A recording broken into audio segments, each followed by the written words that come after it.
Hi, this is Bill Watkins. Thanks for taking a couple of minutes and starting your day off in Scripture with me.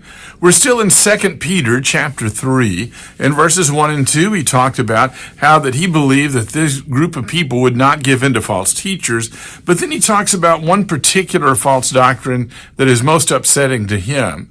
He said, knowing this first, that scoffers will come in the last days, walking according to their own lust, and saying, where is the promise of his coming? For since the days the fathers fell asleep, all things continue as they were from the beginning of creation. There were those who denied the second coming of Jesus. When they say, where is the promise of his coming? It's literally a Hebrew expression to say that whatever they're talking about doesn't exist at all.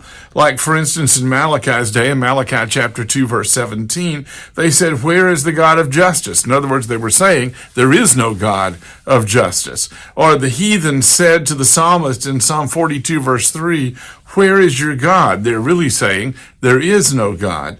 And then the enemies of Jeremiah in Jeremiah chapter 17 verse 5 said, where is the word of the Lord? In other words, you don't have the word of the Lord. They were denying that Jesus would ever come again, was what was there.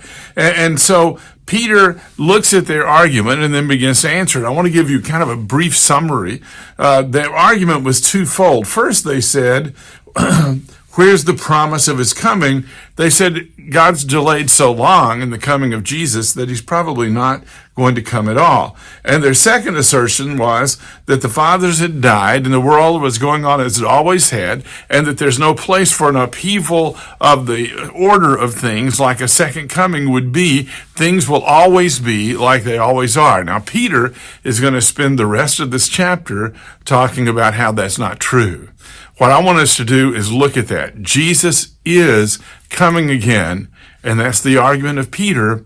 We'll see it as we continue to go through this tomorrow. Thanks for watching.